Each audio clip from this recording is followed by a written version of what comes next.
Olá, seja bem-vindo mais uma vez aqui ao meu canal do YouTube.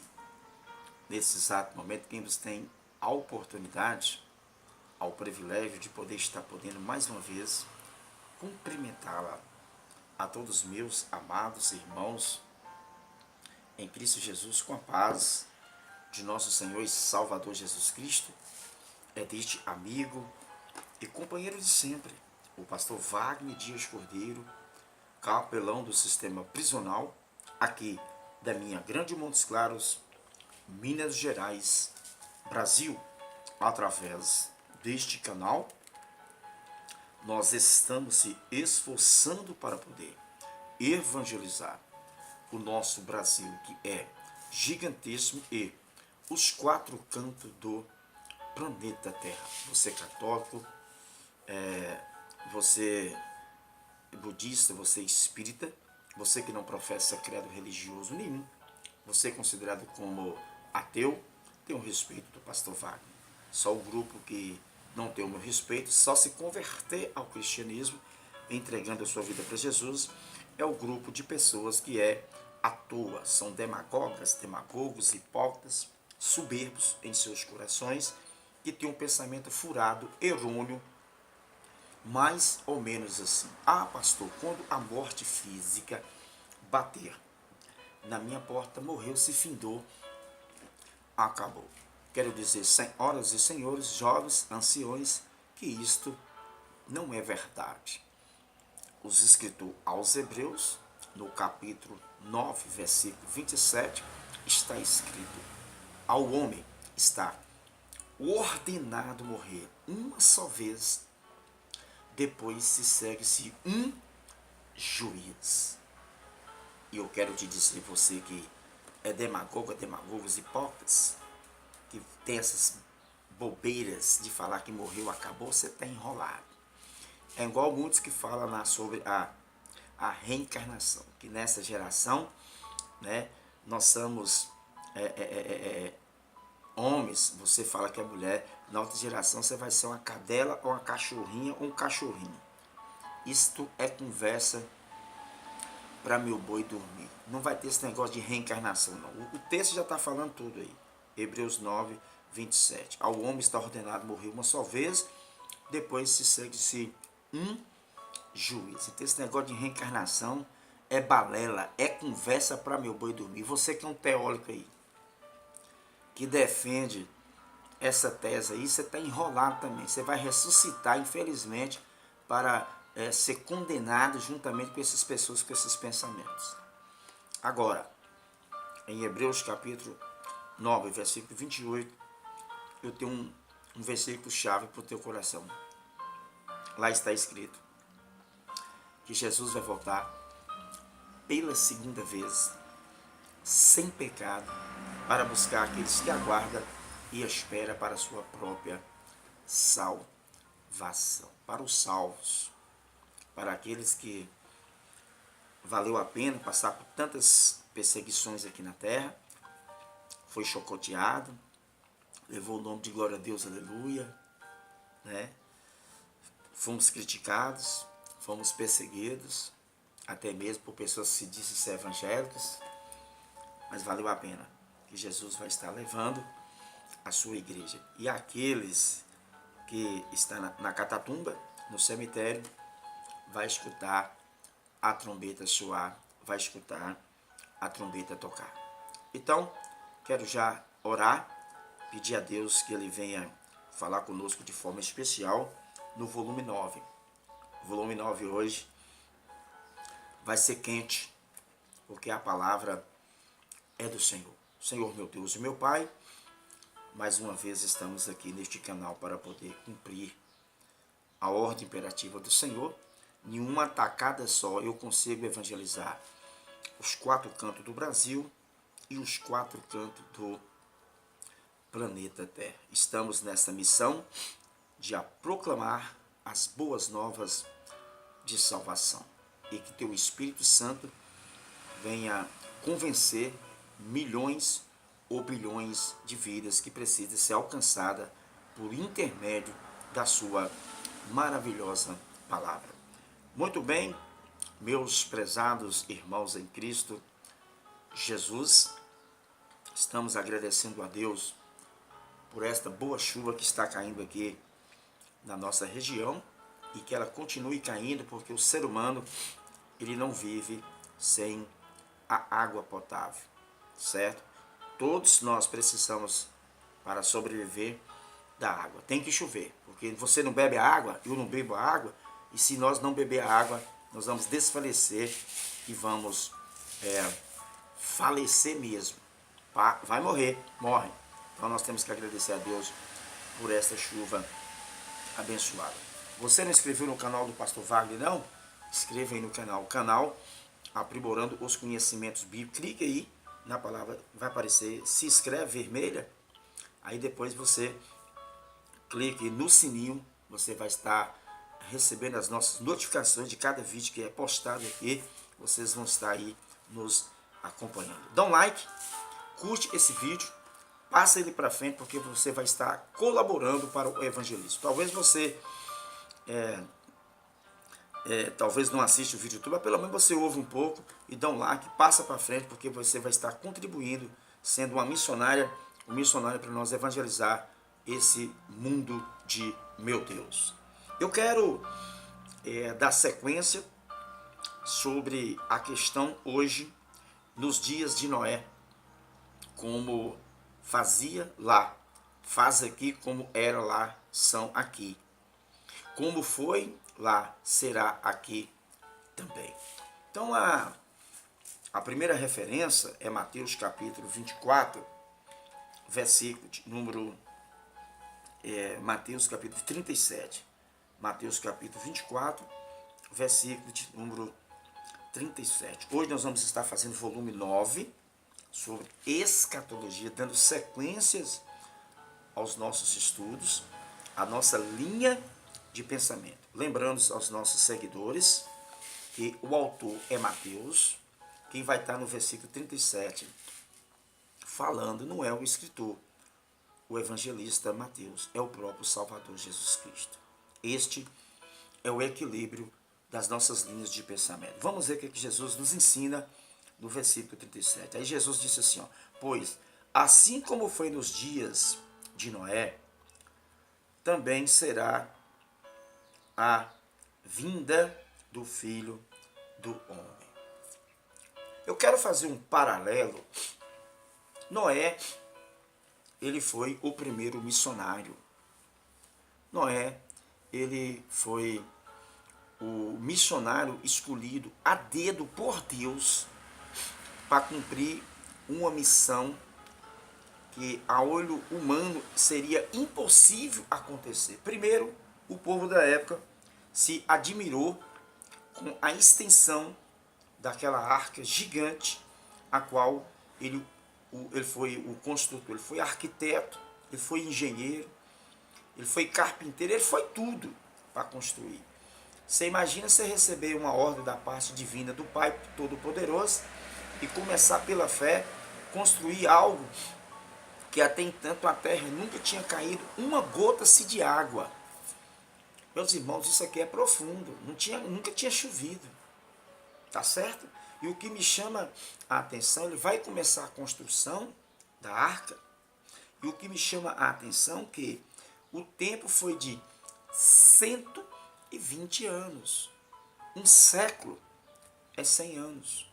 Então, quando se faz um século, passa mais 20 anos, o dilúvio acontece. Jesus faz uma comparação, que ele vai vir como se fosse no dia de Noé. Noé não construiu a arca, falando para o povo, venha para cá, passa para o lado de cá, me ajuda para você ser salvo. Ninguém quis. Você sabe quantas pessoas que se salvou do dilúvio? Isso aqui é profunda a minha colocação, que eu vou relembrar alguns colegas, alguns companheiros, líderes, pastores, missionários, obreiros ou não obreiros. 8 pessoas. Foi pouca pessoa demais. A terra era uma população enorme, de muitas pessoas, igual hoje. Fazendo uma comparação para a igreja da atualidade, da igreja da graça, eu quero lhe chamar a atenção que Jesus faz uma comparação no versículo 37 de forma profunda. Pois assim como foi nos dias, né, Jesus falando aqui no versículo 37 de Mateus capítulo 24, pois assim como foi nos dias de Noé, também será a vinda do Filho do Homem.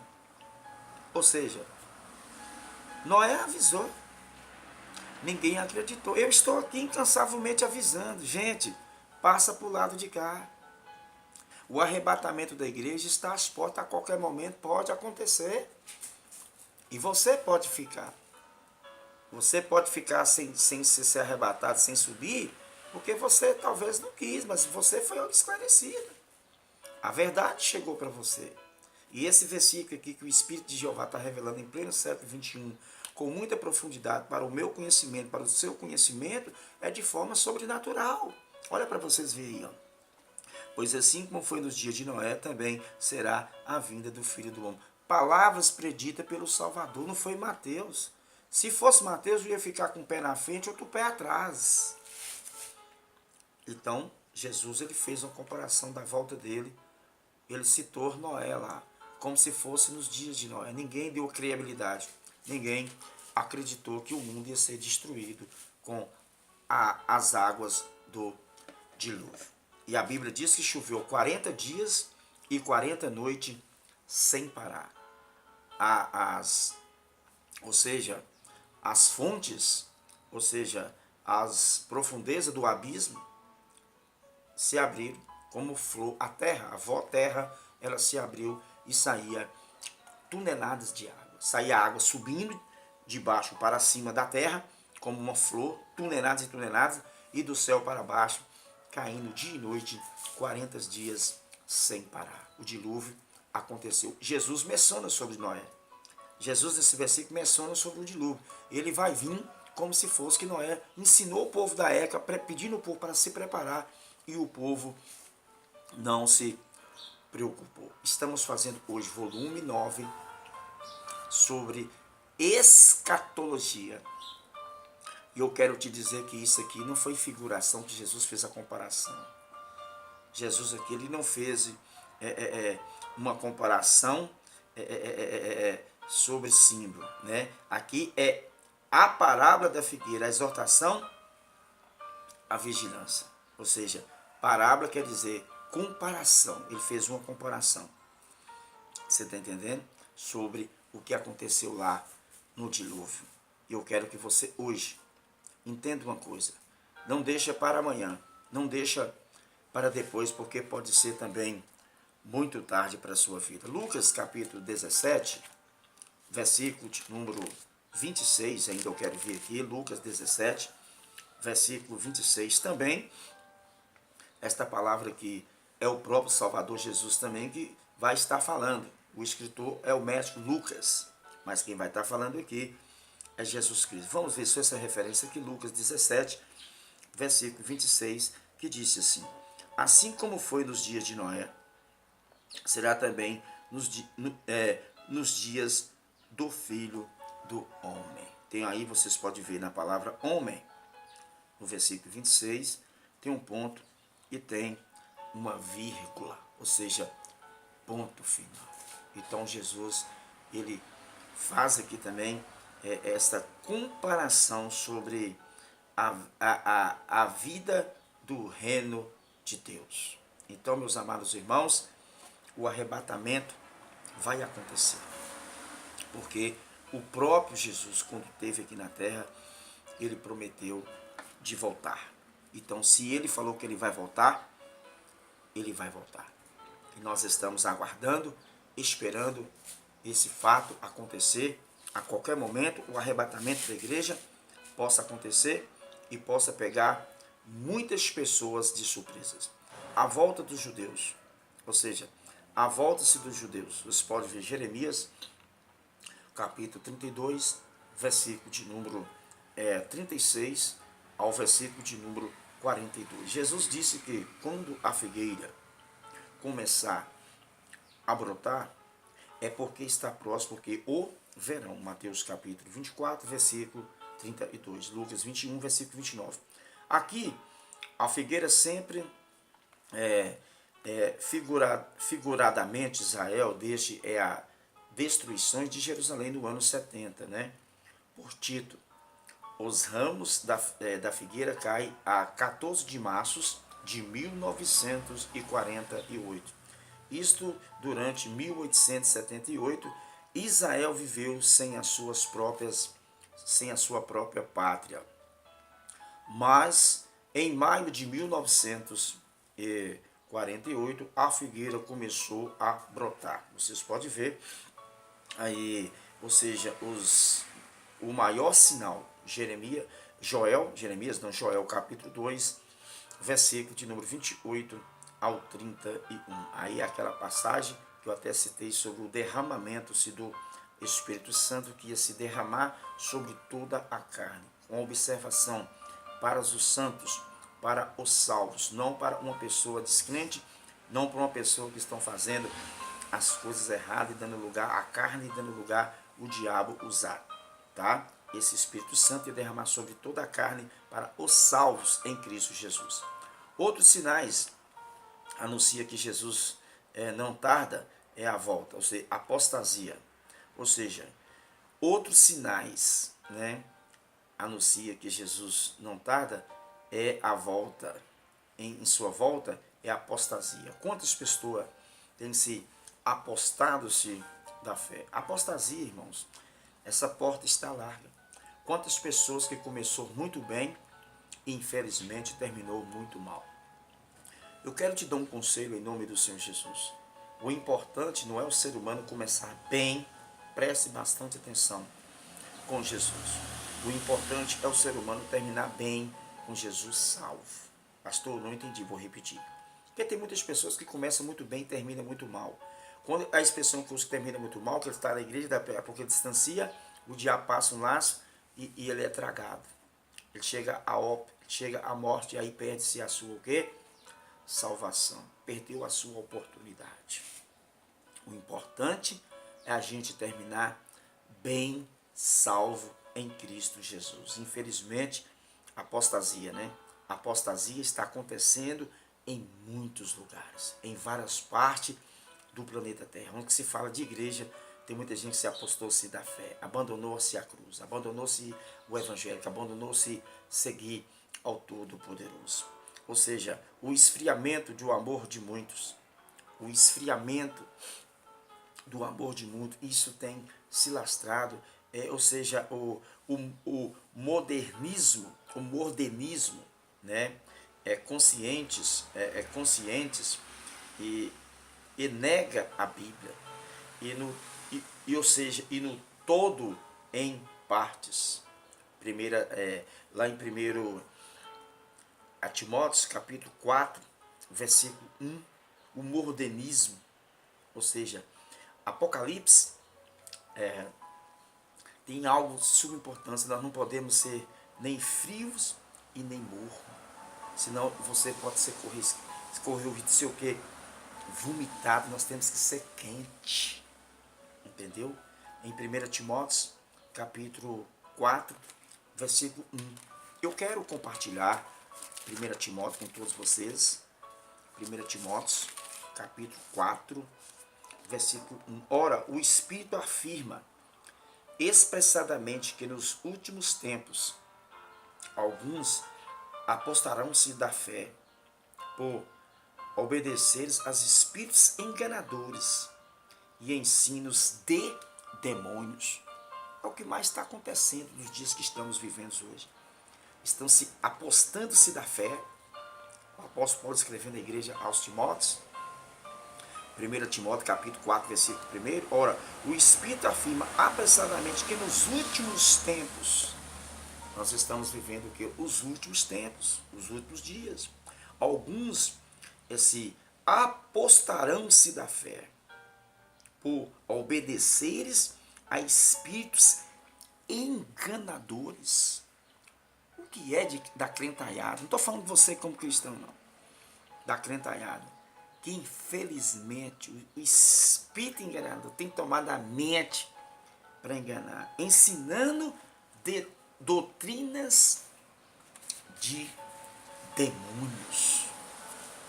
esse volume 9 sobre escatologia, cada dia melhor, cada dia mais complexo, cada dia mais profundo, cada dia mais abençoado, porque o profeta Isaías falou uma coisa de subexcelência. A palavra do Senhor, ela não volta vazia. Quem será arrebatado? Eu quero aqui te chamar a atenção. Pastor Wagner, quem será arrebatado? Primeiro, todos os crentes. Na minha ideologia eu não aceito a palavra crente, eu vou porque cristão, lavados e purificados no sangue do Cordeiro. Por que, pastor, o senhor não gosta da ideologia de crente? Sempre eu vou falar incansavelmente a minha colocação. A palavra crente significa quem crê em Deus. Todo mundo aí fora às vezes fala que crê em Deus. O diabo é crente. Ele estremece e não o quê? Obedece. Jesus não foi crente. Jesus foi cristão. Eu sou cristão. A linha de cristão é diferente de crente. Porque a crentalhada diz que é crente e está fazendo tudo de errado. Então quem vai arrebatar, quem é que vai ser purificado no sangue do Cordeiro são cristãos. Porque crente é aqueles que estão fora do reino. E o cristão que está dentro do reino. Para estar dentro do reino, primeiro, tem que estar obedecendo Pai, Filho e Espírito Santo. Segundo, as ordens dos cantos sagrados. Terceiro, o seu líder, o seu anjo, que é o anjo da igreja. Entendeu? Porque se você não estiver dentro do reino, você não consegue obedecer Pai, Filho e Espírito Santo. A palavra maravilhosa é a Bíblia Sagrada. Entendeu? E depois a sua liderança. Então todos os cristãos lavados, purificados no sangue do Cordeiro. Precisa agora eu explicar mais para você quem é que vai ser arrebatado? Quem é lavado, quem foi comprado pelo sangue de Cristo. Igual ontem no presídio, para a glória de Jesus, o último culto que eu dei aqui no Alvorada, entendeu? 2 vidas se renderam aos pés da cruz. Teve um quebrantamento de 20 minutos de choro no pavilhão. Você sabe o que é uma pessoa ficar mais de 20 minutos chorando sem querer, querendo? Pastor comedor de arroz e feijão não tem poder nenhum para fazer ninguém, pecador, chorar, não. Eu vou te contar. Pessoas que estão lá no presídio, você está entendendo? Não come sugestão de pastor não, de religião não. Fica você sabendo disso aí. Se não for o Espírito Santo usando a nossa boca e o Espírito de Deus convenceu o coração dele, ele não vem para Jesus não. Mas para a glória de Jesus, no último culto lá no pavilhão A, no Alvorada, 2 vidas entregaram a sua vida para Jesus e confessando como único e suficiente Salvador. Segundo, não é ser membro de uma igreja. Segundo, não é ser membro de uma igreja. Não fica você pensando, eu sou membro da igreja tal. Talvez você é membro lá da igreja. Mas talvez você não está enquadrado de seguir o evangelho corretamente, igual a sua liderança manda você ensinar, ser ensinado. Ou talvez também a sua liderança ensina tudo errado para você. Está indo todo mundo para o mesmo buraco.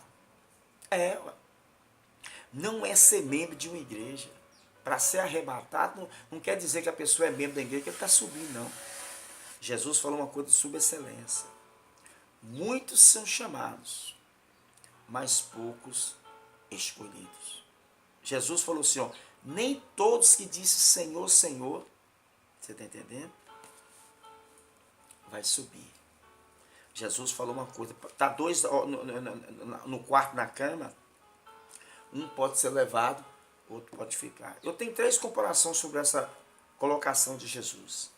Pode ficar os 2 na cama, pode subir os 2 para o céu e pode fazer o que Jesus ensinou. Um vai e um fica. Ou pode ir a esposa, ou pode ficar o esposo. Ou pode ir o esposo, ou pode ficar a esposa. Eu quero profetizar que pode subir os 2. Não é porque eu sou membro de uma igreja que você é arrebatado. Porque talvez eu estou membro da igreja, mas estou fazendo tudo errado.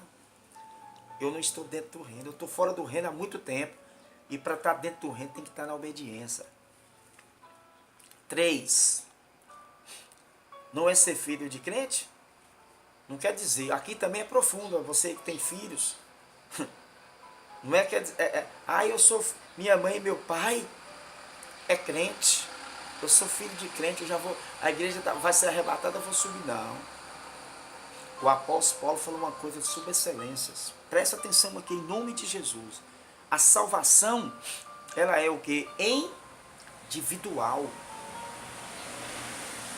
Obrigado, Espírito Santo. Ezequiel, no capítulo de número 18, versículo 4. Eu quero até meditá-la, essa passagem com todos vocês aqui, do profeta Ezequiel, capítulo 18, versículo 4. Só para vocês aqui, obrigado, Espírito Santo. Ezequiel 18, 4. Isso mesmo, 18, 4. Eis que todas as almas são minhas. Tem um ponto e tem uma vírgula. Como a alma do Pai, também a alma do Filho é minha. A alma que pecar, essa morrerá. Todas as almas do Senhor, mas a alma que pecar, essa morrerá. Com exceção, se a pessoa entregar a sua vida para Jesus. Mas o versículo 21 disse assim, ó. Mas se por versos converter de todos os pecados que cometeu e guardar todos os meus estatutos, fizer o que é reto e justos, certamente viverás e não será o que? Morto. Salvação, ela é o que? Um dom gratuito de Deus. Efésios, capítulo 2, versículo 8. Pela graça nós sois salvos por meio da fé, isso não vem de vós, é dom de Deus. Efésios 2 e 9 fala, não vem de obras para que ninguém venha se vangloriar. Porque senão muita gente agora, chegou o mês festivo, o mês de Natal, que eu até depois ainda posso trazer um estudo sobre a questão de Natal, que é a palavra Natal, ela é antibíblica na Bíblia, tem a palavra natalíssimo, a palavra Natal significa natalício, aniversário de alguém. Mas a expressão que o Salvador nasceu dia 25 de dezembro, ele é antibíblico. O importante nas minhas pregações é que Jesus nasceu. Agora a data, se foi março, se foi abril e papa, e ficar discutindo e brigando, não importa. O importante é que o Salvador está aí, nasceu, está vivo, está no terceiro céu. E vai voltar para buscar o seu povo. Não quer dizer que ser filho de crente já vai ser arrebatado para ter salvação. Talvez o filho de crente está no mundo. Eu falo que eu sou filho de crente, minha mãe e meu pai estão na igreja, e eu estou fazendo tudo errado aí. Eu vou ficar. Não é porque eu sou filho de crente que eu já estou salvo, não. Meus irmãos, isso aqui é profundo. Eu quero profetizar em nome do Pai, do Filho e do Espírito Santo.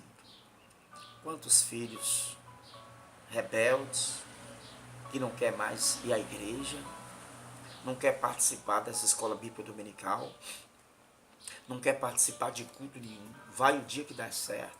Se perguntar a ele um texto da Bíblia, ele não sabe nada, porque não saber não vai, ó. Mas se perguntar a ele sobre jogos, sobre filmes, sobre novelas, sobre música, que é de moças, conhece as músicas do mundo todinha mundana, a noite toda escutando coisas do capeta, do cão. Não quer dizer que você é filho de quem você vai ser arrebatado, não. Certo? Tem que estar na palavra, tem que estar em comunhão com o Pai, o Filho e o Espírito Santo. Este volume 9 sobre escatologia também está sendo muito profundo as minhas colocações. Então vamos lá. Mas todos os cristãos do Senhor, com muito ou pouco talento, você está entendendo? Forte ou fraco, falho ou não. Outra questão aqui. O apóstolo Paulo, ele, em uma das suas mensagens escritas, ele disse assim, quando ele se achava que ele estava o quê? Forte, fortalecido, ele se sentia o quê? Fraco. Quando ele achava que estava forte demais, ele estava fraco. Mas todos os cristãos do Senhor, como muito ou pouco talento, Às vezes tem muitas pessoas que têm muito talento. Não quer dizer que você tem muito talento que você vai ser arrebatado. A salvação não está a pessoa ter muito talento. Tem utilidade para a obra, a serventia para a casa de Deus? Tem. Porque uns têm talentos para teatro, outros têm talentos para peças, outros têm talentos para louvar, outros têm talentos para evangelizar, outros têm talentos para ir ao presídio em Gotorino, no hospital, ir nas favelas, nas vielas, outros têm talentos para ir nos abrigos, para ir também nos asilos, para ir também nas periferias e etc. Não quer dizer que você tem um bom talento que você vai estar no céu salvo, não. Você tem que estar em comunhão, você tem que estar preparado. Porque a salvação, ela é individual ou fraco. Ah, pastor, eu vou morar no céu porque eu sou fraco. Não existe isso não, meu irmão. Entendeu? É interessante aqui. Falho. Pastor, eu sou falho demais. Quem é que não é falho aqui, meu irmão? Quem é que não tem pecado de vocês? Eu sou cheio de pecado. Eu sempre estou falando. A gente tem que se esforçar para mais acertar do que errar. Mas nós vamos continuar sendo pecador, filho de pais pecadores. Mas na condição de, ou seja, redimido pelo sangue de Jesus. Purificado pelo sangue de Jesus. Tá certo? Então aqui nós estamos fazendo hoje volume de número 9. Não bom. Pastor, eu não sou bom. A salvação não está a pessoa ser bom ou ruim. Nem ser bom e nem ser ruim. Operosos, ou não sejas que foi, ou estejas onde estiver, será arrebatado.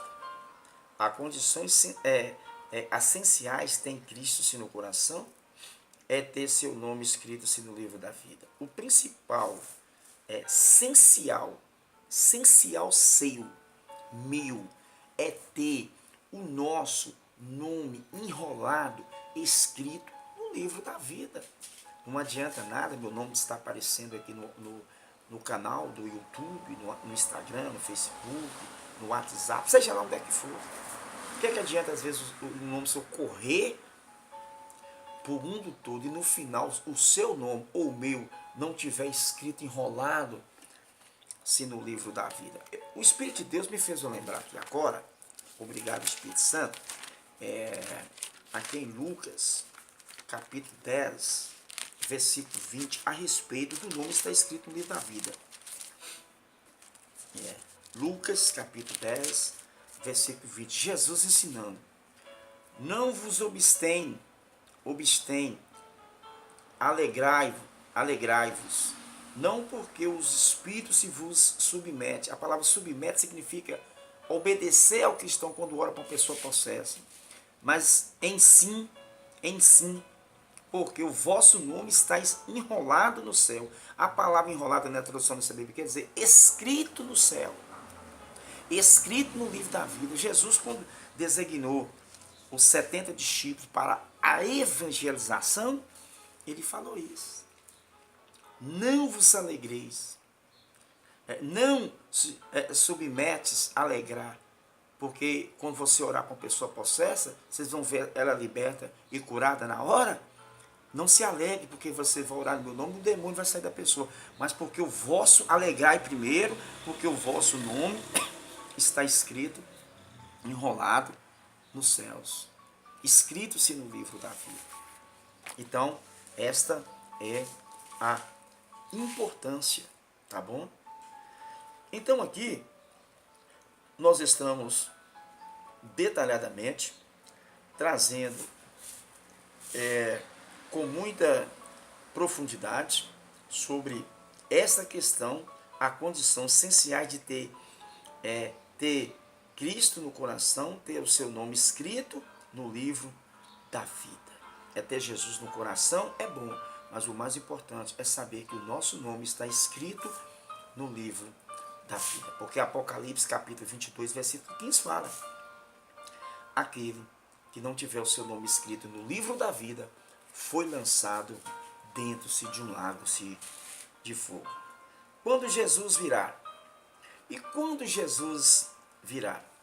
Não há no mundo nenhum homem que possa prever a data, a vinda do Senhor. Aqui também, meus irmãos, Deus o sabe. Uma coisa, estamos certos de que, olha, nós não podemos dar uma de maluco em um canal como esse aqui e falar assim, ó, Jesus vai vir tal dia, tal ano e tal mês. Ele não vai permitir nenhum comedor de arroz e feijão, por mais que é usado pelo Espírito de Deus, marcar data. Uma hora eu vou trazer o nome de algumas seitas, de algumas igrejas loucas aí que tem no mundão de meu Deus aí, que preveu várias vezes a volta de Jesus e marcou as datas e Jesus não veio em nenhuma delas. E seus líderes, seus fundadores, ficaram todos envergonhados e estão até hoje com seus membros. E daqui uns dias eu vou trazer alguns estudos sobre isso aqui. Mas eu estou trazendo aqui uma linha de pensamento sobre escatologia. Não há no mundo nenhum homem que possa prever a data, ou a vinda do Senhor, tá? Só Deus sabe. Ou seja, só Deus sabe, o Pai de Jesus. Uma coisa estamos certos de que Jesus voltará. Uma coisa estamos certos, que Jesus voltará. Quando o templo da igreja não terá sem extinguir. Uma coisa é certa, ele vai voltar. Atos, capítulo 1, versículo 10, versículo de número 11. Lembra lá? Que eu citei no vídeo que está postado anterior aí. O Espírito de Deus está fazendo eu lembrar que aqueles dois homens, aqueles dois varões, não foi homens, na verdade foi dois anjos, que foi lá falar, varões galileus, para que vocês estão olhando para cima? O mesmo Jesus que vocês estão vendo subir, há de voltar. Então Jesus vai voltar. Deus, o Pai de Jesus, mandou dois anjos lá, para acalmar o coração dos discípulos, não ficar preocupados. Não se assuste. Vocês estão vendo ele subir, com esses mesmos seus olhos, ele vai de voltar. Jesus voltará. Quando o tempo da igreja na terra se extinguir, Jesus voltará quando chegar à plenitude dos gentios. Romanos 11, 25. Vou ler aqui. Jesus voltará cumprir a plenitude dos gentios. Romanos 11, 25. O apóstolo Paulo, ele ensinando a igreja lá aos Romanos. Romanos capítulo 11, versículo 25. O apóstolo Paulo disse mais ou menos assim, ó. Porque não quero, irmãos, que ignore este mistério, para que não sejais presumidos em vós mesmos, que veio endurecidamentos em parte a Israel, até que haja entrado a plenitude dos gentios. Está vendo aqui? Dos gentios. Eu sou um gentio. O apóstolo Paulo foi um gentio. Você aí é um gentio. Eu não sou judeu, eu não sou da nacionalidade de Israel, eu não sou judeu. Eu sou um gentio. Entendeu? E aqui, ó, Jesus voltará quando chegar a plenitude dos gentios. O que é a plenitude, pastor? Quando todos os gentios for resgatados. Ainda tem muitos gentios para ser resgatados em todos os quatro cantos do planeta Terra. Enquanto esse evangelho não alcançar todos os gentios, todos os povos, Jesus não vai voltar. Está entendendo aí? Volume 9. Jesus voltará quando houver terminado 69 semanas dos judeus. Jesus voltará quando houver terminada as 69 semanas dos judeus, segundo foi revelado a Daniel, Daniel capítulo 9, versículo 24 ao 27, naquele dia se iniciará-se a septuagésima, nós não sabemos, ou seja, o ano nem o dia, nós não sabemos nem o ano nem o dia, todavia os distames de suas voltas, nos mostra que Jesus está breve, será em um ano determinado por Deus, em um certo mês, dias, hora, minutos, segundos. Se for 14 horas no Brasil, será 2 horas da madrugada, se no Japão. Se for em São Francisco, será 9 horas da manhã. Em Londres, 17 horas, né? E 19 em Moscou. E na Angola, 18 horas. Será um dia normal, ou seja, o travecos, o comércio, os trabalhadores de todos os funcionários, normalmente será umas surpresas. Os soldados na frente de um combate, na hora de fogo, os salvos desaparecerão misteriosamente. Eu falei de alguns fusos horários diferentes de um país para o outro. E Jesus vai vir em uma hora e vai pegar muita gente de surpresas. Muita gente mesmo em várias partes do planeta Terra. Nessas alturas, o mundo ficará perplexo, o pânico começa, os homens não sabem mais o que fazer, alguns atingem o clímax, ou seja, o clímax dos desesperos e da loucura, muitos desmaiarão, em todas as partes os desesperos e a mesma tragédia. Vocês vão ver os telejornais falando que muitos vagões em metrô, trem-balas, né, desgovernando, tombando, sumindo gente para tudo quanto é lado, aviões, pilotos que se for salvo, tiver em comunhão, vai largar a aeronave, vai subir, vai embora, recebe novo corpo, ônibus viajando, carro, em navio, submarino, em qualquer parte. O mar tem que vomitar os mortos que nele se havia, o inferno tem que dar conta dos mortos que nele se havia, nem o inferno vai poder deter, muita gente vai ter de vomitar para prestar conta. Mesmo que a pessoa não vai morar no céu, tem que ser vomitado para, infelizmente, enfrentar a grande tribulação. Vai ser um horror, vai ser uma catástrofe em todo o planeta Terra. Né? Nessas alturas o mundo ficará perplexo, em pânicos, vai ser um pânico.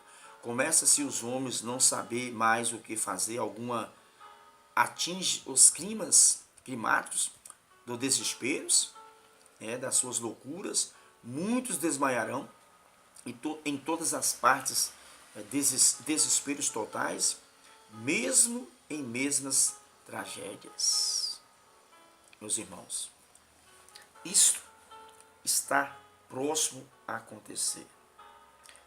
Ilustrações bíblicas sobre o arrebatamento. Ilustrações bíblicas sobre o arrebatamento. Existe na Bíblia, tanto no Novo Testamento como no Antigo Testamento, diversas ilustrações relacionadas com a igreja, sobre as quais reposa-se a perspectiva-se do pensamentos pré-milenar.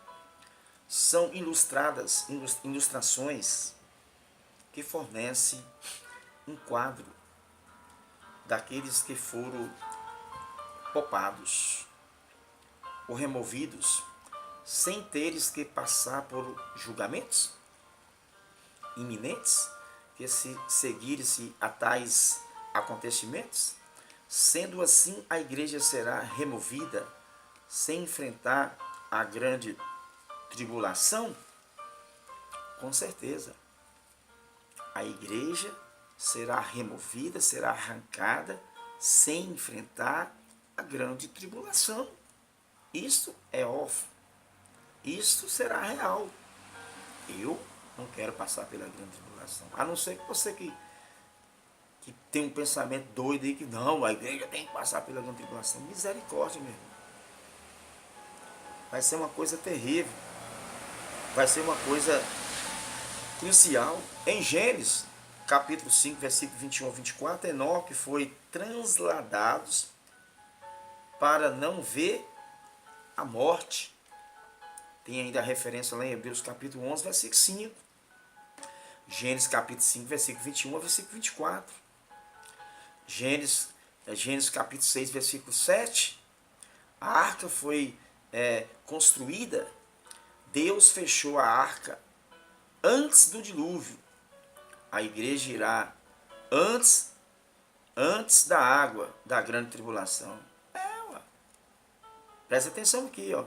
A arca foi construída de Deus, fechou a arca antes do dilúvio. A igreja irá antes das águas da grande tribulação. Vocês podem ver Gênesis capítulo 19, versículo 1 ao versículo de número, Gênesis capítulo 19, versículo 1 ao versículo 24. Ló foi tirado de Sodoma antes que a cidade fosse o quê? Destruída. Lembra lá de Ló? Vocês podem ver aí o versículo de número 22, né?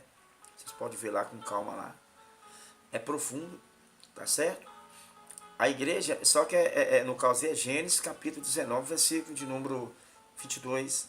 A igreja será tirada do mundo antes do mesmo ser julgado. Ó, a igreja será tirada do mundo antes do mesmo ser julgado. Vocês podem ver em Gênesis, capítulo 4, versículo 24. Abraão, ou seja, Eliseu, Isaac e a noiva Rebeca, porque simbolicamente é Abraão, Deus, Eliezer, Isaac e a noiva Rebeca, o que simboliza Abraão, Deus, Eliezer, o Espírito Santo, Isaac, Jesus Cristo, é a noiva e igreja. Vocês podem ver aí em 2 Reis, capítulo de número 2, versículo 8 ao 11. Elias era servo do Senhor, foi arrebatado. Elias, vocês podem ver 2 Reis, capítulo 2, versículo 8 ao 11. Elias era um servo do Senhor e foi arrebatado, né? Vocês ainda podem ver aí Lucas, capítulo 17, 34 e 36. Ou seja, 2 em uma cama. Ou seja, essa passagem aqui é aquilo que eu falei. Vai estar 2 numa cama, um vai, outro fica. 2 no moinho, ou seja, está no moinho moendo, um vai, outro fica. 2 no campo, a pessoa pode estar no campo passeando, um vai, outro fica. Então Jesus fez essas comparações, de noite ou de manhã, ou meio-dia. Isto demonstra que será um dia tranquilo. O arrebatamento, ou seja,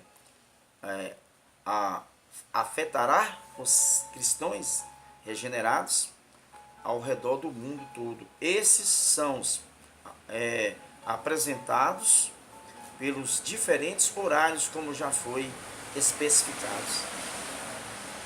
Por mais que para o meu fuso horário que é um, o seu é outro, de qualquer forma vai acontecer lá o arrebatamento. Vai chegar a essas pessoas. Entrega-se os galardões. A entrega-se de galardões, após o arrebatamento da igreja, haverá 2 grandes acontecimentos.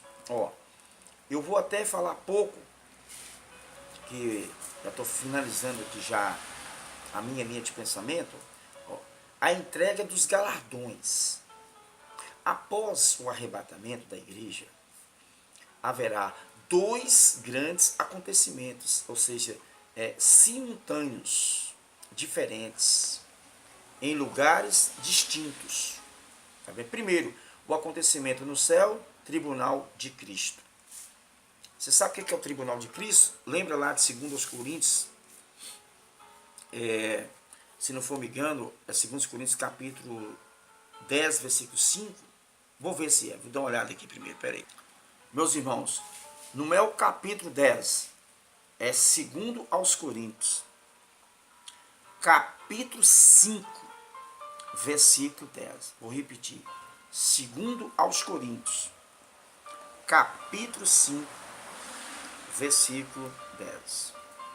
E diz assim: porque importa que todos nós comparecemos perante o tribunal de Cristo, para que cada um receba segundo ou bem ou mal que tiver feito por meio do corpo. Esse tribunal aqui não é para o mundano, não. Não é para o ímpio, não. Não é para o incrédulo, não. Não é para o idólatra, não. É para mim, que sou pregador, que estou aqui, ó, diariamente para você aí. Entendeu? Então vai ter esse tribunal. Acontecerá-se no céu, né, o tribunal de Cristo. Ou seja, vai ter um tribunal para a pessoa receber o que foi feito por meio do corpo, por bem ou por mal. Segundo acontecimentos na terra, o período da tribulação. Enquanto começa lá o tribunal de Cristo, começa aqui a grande tribulação. Eu quero dar uma parada e quero voltar fazendo o volume 10 e vou explicar essa sequência no outro vídeo. Amém? Que Deus continue te abençoando, abençoando a sua família, a sua vida. Tudo isso que nós estamos fazendo aqui diariamente é para que o Evangelho seja alcançado, para que ninguém do planeta Terra fique sem ser esclarecido acerca dos fatos que vai ocorrer, que vai acontecer. Deus, neste momento eu te agradeço, na pessoa do seu Filho Jesus Cristo, que estamos aqui cumprindo a ordem imperativa do Senhor. Onde eu tenho o meu espaço, onde eu posso, em uma tacada só, evangelizar não só uma cidade, não só uma placa de igreja, mas todo o planeta Terra. Que o Senhor continue falando aos corações das pessoas que precisam ser esclarecidas e que elas venham a se arrependê-la e confessar o Senhor como único e suficiente Salvador pessoal das suas vidas e das suas almas. Fiquem todos na paz do Senhor Jesus. Se Jesus não voltar, prometo estar fazendo volume 10 para a glória de Jesus.